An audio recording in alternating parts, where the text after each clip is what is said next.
আল্লাহ পাক রব্বুল আলামিন ওই আদমকে মেসেজ দিয়ে পাঠাইলেন, আদম তুমি তোমার সন্তানদেরকে একটা মেসেজ দিও। কি মেসেজটা? বুঝি তোমার সন্তান যেন, তোমার সন্তানাদি যেন আসার আগে ওই জান্নাতের মালিক হয়ে আসতে পারে। জান্নাতের মালিক।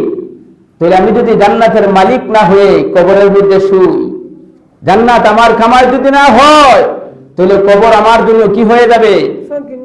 আল কবরু রাউদাতুম মিন রিয়াদিল জান্নাহ ওয়া হুফরাতুম মিন হুফারিন নার। রাসূল হাদিসের মধ্যে বলে, পৃথিবীর মানুষেরা কবর তোমার থেকে দুই গাটি থেকে একটা গাটি হয়ে যাবে। হয়তো কারোর জন্য জান্নাতের একটা বাগিচা, আর না হয় কারোর জন্য জাহান্নামের একটা গর্ত হয়ে যাবে।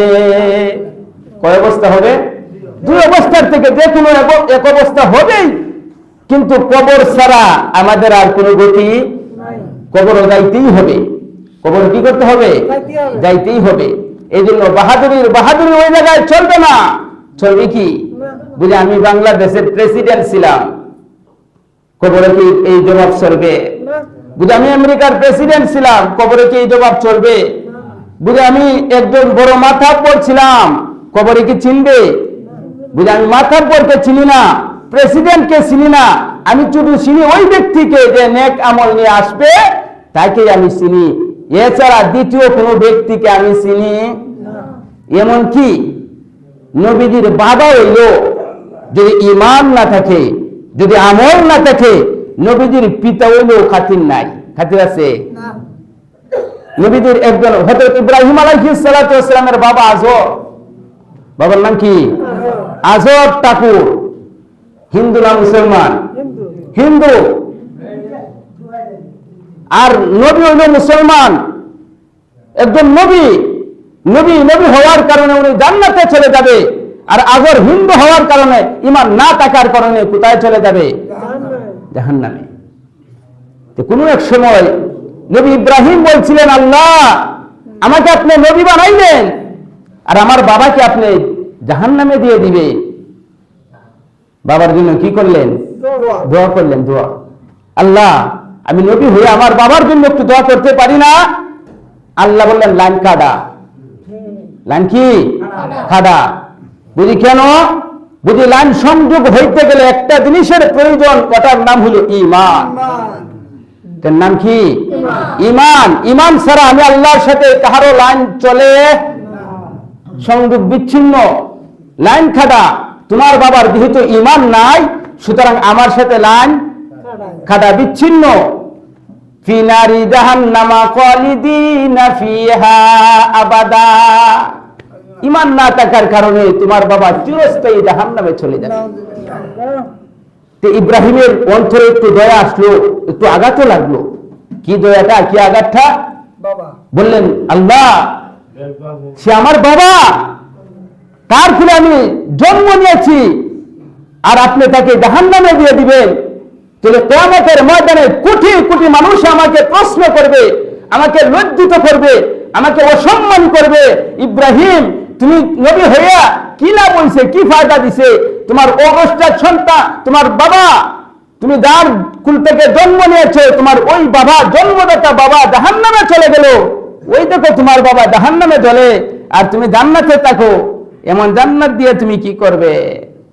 আল্লাহ যদি মানুষে এমন প্রশ্ন আমাকে করে, তা আমি কি করব?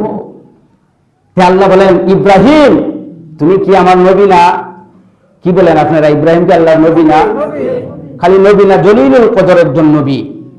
ইব্রাহিম খলিলুল্লাহ, ইব্রাহিম আল্লাহর দুস্থ। সুবহানাল্লাহ বলেন। আল্লাহ বলেন, ইব্রাহিম আমার দুস্থ, জলিলুল কদর একজন নবী। আল্লাহ ডাক দিলেন, ইব্রাহিম কিয়ামতের ময়দানে তোমাকে আমি বেইজ্জতি করব না। সুবহানাল্লাহ বলেন না? কি করব না? বেইজ্জতি করব না। বুঝে আল্লাহ একদিকে আমার বাবাকে জান্নাতও দিবেন না, আর একদিকে আমাকে বেইজ্জতি করবেন না। দুইটা তো একসাথে হইতে পারে না। আপনারা কি তখন দুইটা কি একসাথে হইতে পারে? দুইটা তো একসাথে হইতে পারে না। হয়তো জান্নাত দিয়ে দেন, अन्यथा আমি বেইজ্জতি হব। কি হব? বেইজ্জতি হব। বুঝে আল্লাহ আল্লাহ ডাক দেন, ইব্রাহিম বেইজ্জতি হবে না। ইব্রাহিম দেন হাত তুলেছেন, হাত আল্লাহ পাক জাহান্নামের পর্দাটা ইব্রাহিমের 2 হাতের ভিতর দিয়ে ঢুকাইয়া দিলেন, আয়নাটা পিট করে দিলেন। ইব্রাহিম দেখে জাহান্নামের মধ্যে অদ্ভুত একটা প্রাণী জ্বলতেছে।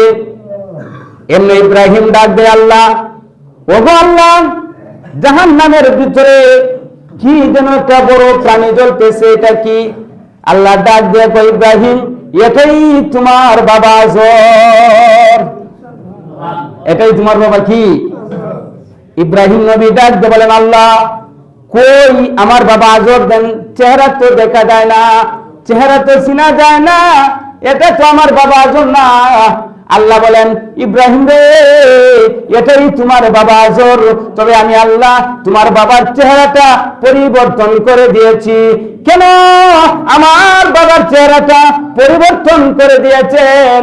আল্লাহ ডাক দিলেন, ইব্রাহিম, এই জন্য পরিবর্তন করে দিয়েছি, জাহান্নামের মধ্যে অসংখ্য অগণিত মানুষ দেখে যেন তুমি ইব্রাহিমকে লজ্জিত দিতে না পারে, তোমাকে যেন লজ্জা না দিতে পারে, এই জন্য তোমার বাবার চেহারাটা পরিবর্তন করে আমি কোথায় দিয়ে দিলাম? এই জায়গায় আমাদের একটা মেসেজটা হইল কি, নবীর বাপ হয়েও ইমান নাই, কি হয়েছে না? রক্ষা নাই, কাতির হয়ে হয়েছে না।